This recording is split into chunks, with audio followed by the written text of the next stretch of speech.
Welcome to Chasing Curiosity. TV subscribe and press the bell icon for more updates.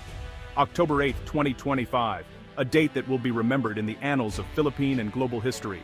As the sun rises over Subic Bay, a sense of anticipation fills the air, signaling the start of a new chapter for the region. News flashes across the world. U.S. warships dock at Subic Bay. After decades, America is back, its presence unmistakable and its intentions clear. The sight of gray hulls slicing through the bay's blue waters is both a reassurance to allies and a warning to rivals. In Manila, a joint press conference cements the moment. The United States and the Philippines announce a sweeping new defense initiative, reigniting a historic alliance that once shaped the fate of the Pacific.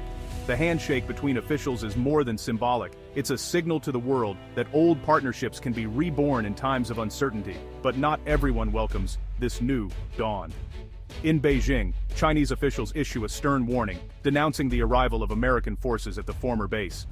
The tension is palpable as U.S. troops set foot on Philippine soil, their presence a direct challenge to China's growing influence in the region.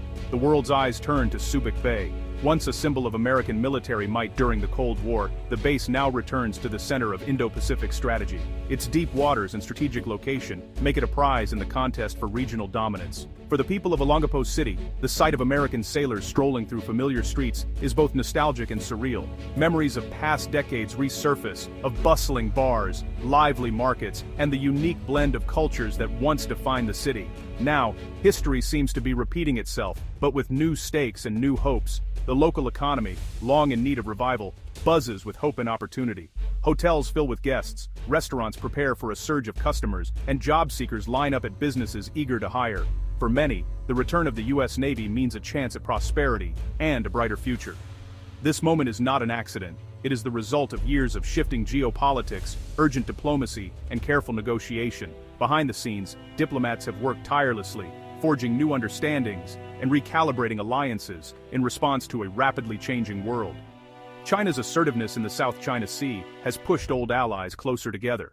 As Chinese warships conduct exercises nearby, the presence of Allied fleets near Subic Bay signals a new era of competition and cooperation across the Indo-Pacific. Subic Bay, once again, finds itself on the front line of global strategy.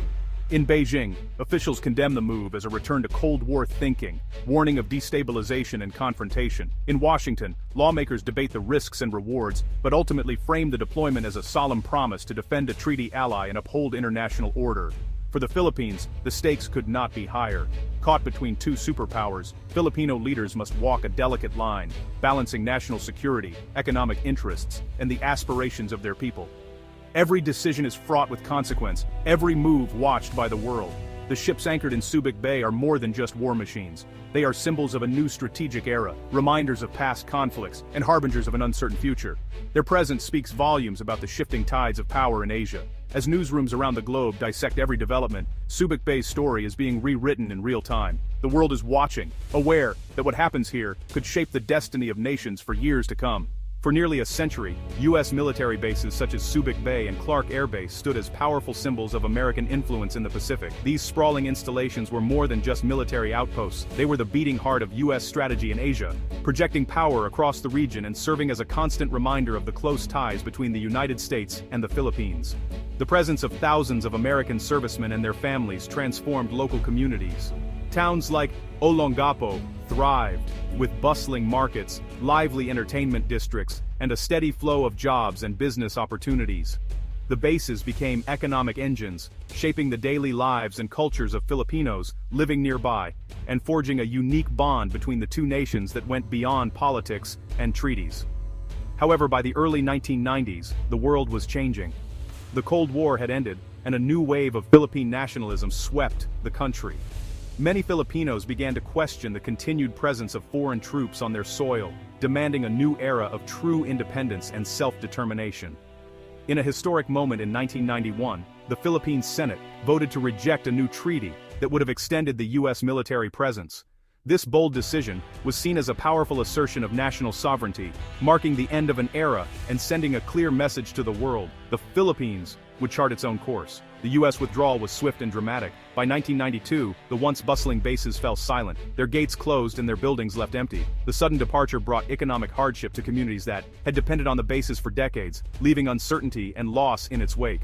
Olongapo City, in particular, faced tough times, but the people adapted, repurposing the vast facilities into special economic zones, hoping to attract new investment and breathe new life into the region. Despite the absence of permanent US forces, the alliance between the two countries endured. Joint military exercises continued, and diplomatic ties remained strong, but the relationship had fundamentally changed, reflecting a new balance of power and mutual respect. Over time, Subic Bay transformed into a thriving commercial port. Cargo ships replaced warships, and the echoes of military drills faded, as the area embraced a new identity focused on trade and industry. Yet as tensions rose in the Asia-Pacific, especially in the South China Sea, few could have predicted that the strategic importance of these locations would once again draw global attention. The shifting tides of geopolitics hinted that the story of US bases in the Philippines was far from over. The ghosts of the past lingered in the empty barracks and crumbling buildings.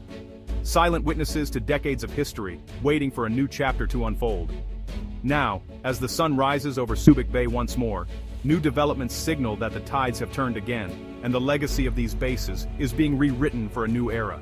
Peace after the Cold War was short-lived as China rose, asserting sweeping claims over the South China Sea. Beijing's island building and military outposts alarmed the region, directly challenging Philippine sovereignty. Filipino fishermen faced harassment. Philippine supply missions were blocked by Chinese vessels. The imbalance was clear. The Philippine Navy was outmatched. In 2016, Manila won a legal victory at The Hague, but China ignored the ruling and pressed on. Legal wins proved insufficient. Deterrence was needed. China's assertiveness drove Manila and Washington back together. For the US, freedom of navigation was at stake. For the Philippines, it was existential. The shadow of China's power forced a strategic realignment.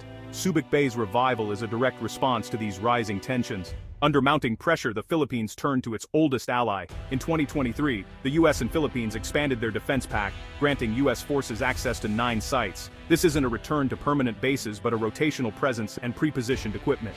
New sites face Taiwan and the South China Sea.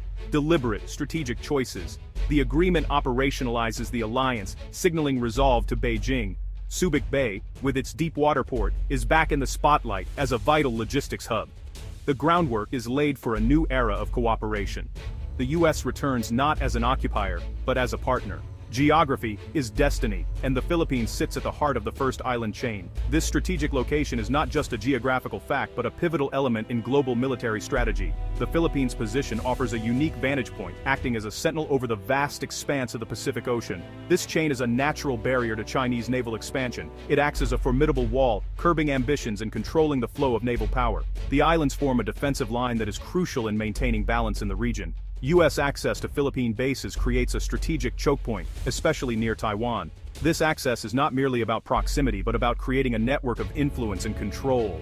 It allows for a rapid deployment of forces, ensuring that any threat can be met with a swift and decisive response. Proximity means faster response in a crisis and better support for allies. The ability to mobilize quickly is a game changer, providing a significant advantage in times of tension. It ensures that allies can rely on immediate assistance, reinforcing bonds and commitments.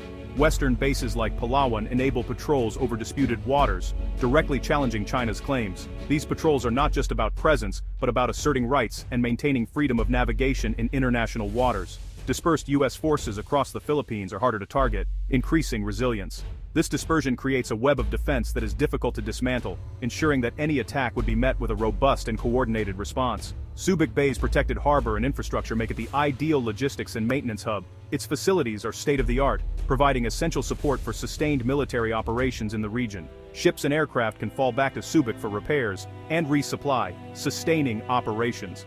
This capability ensures that forces remain operational and ready, minimizing downtime and maximizing effectiveness. The distributed network complicates enemy planning and strengthens deterrence. It creates a complex puzzle for any adversary, making it difficult to predict and counteract military strategies. Subic is the engine room of this new strategy. It is the heartbeat of operations, coordinating efforts, and ensuring that all elements work in harmony to achieve strategic goals. The Philippines becomes an unsinkable aircraft carrier, right on China's doorstep. This metaphor highlights the strategic importance of the islands, serving as a permanent and immovable base of operations. The stakes are higher, but so is the strategic payoff. The commitment to this strategy reflects the importance of maintaining peace and stability in the region, ensuring that the balance of power is preserved. Subic Bay is now central to the region's security architecture. It stands as a symbol of cooperation and strength, a testament to the enduring partnership between the U.S. and the Philippines in safeguarding regional security. Subic Bay's future goes beyond ships. It's set to become a major ammunition hub. Plans are underway for a joint U.S.-Philippine facility to manufacture and store munitions. This boosts combat readiness, putting vital supplies close to the front lines. A local arsenal means faster resupply and less vulnerability to attacks on distant stockpiles. The facility will be a true partnership, building up the Philippines' own defense industry. It's a leap towards self-reliance and modernization for the armed forces of the Philippines. Subic's arsenal will arm not just the U.S., but a regional alliance for the 21st century. This is the new arsenal of democracy in Southeast Asia. Subic Bay's revival is a win-win for both nations. For the U.S., it's a strategic foothold to project power and reassure allies. For the Philippines, it's a security shield and a path to military modernization. U.S. presence deters aggression and brings advanced technology, training, and intelligence. The partnership creates jobs, revitalizes the local economy, and attracts high-tech investment. Joint training builds real interoperability. Filipino and American forces operate as one. The alliance extends to disaster relief, making the partnership vital beyond the battlefield. Subic Bay becomes a driver of prosperity and security. The partnership is woven into both nations' futures. Together, they stand stronger against shared threats. Subic Bay's revival rests on a solid legal and political foundation. U.S. legislation streamlines defense cooperation and technology transfer to key allies. The Philippines has reformed its laws to encourage joint ventures and defense industry growth. Both governments publicly commit to a stronger alliance and integrated deterrence. Agreements now focus on industrial and technological partnerships, not just military pacts. The goal moved from buyer-seller to true co-producers of defense capability. This foundation ensures the alliance is built to last, not just react to crisis. Subic Bay is the centerpiece of this enduring partnership. Subic Bay rises again, a symbol of resilience and strategic renewal. Its deepwater port now serves both commerce and allied military forces. The hybrid model blends economic growth with security, making Subic vital to the Philippines' future. Every U.S. warship and transport plane signals unity and resolve. Subic is now a physical manifestation of the U.S.-Philippine alliance. The Philippines is no longer a bystander. It's a frontline state in regional security. Subic's transformation marks the nation's shift to shaping the Indo-Pacific's future. But with new power comes new risks. The Philippines is now in China's sights. The bases could become targets and Manila must tread carefully. Yet, inaction is riskier. So, the Philippines bets on strength and partnership. Subic Bay's grand return is a bold move for peace and prosperity.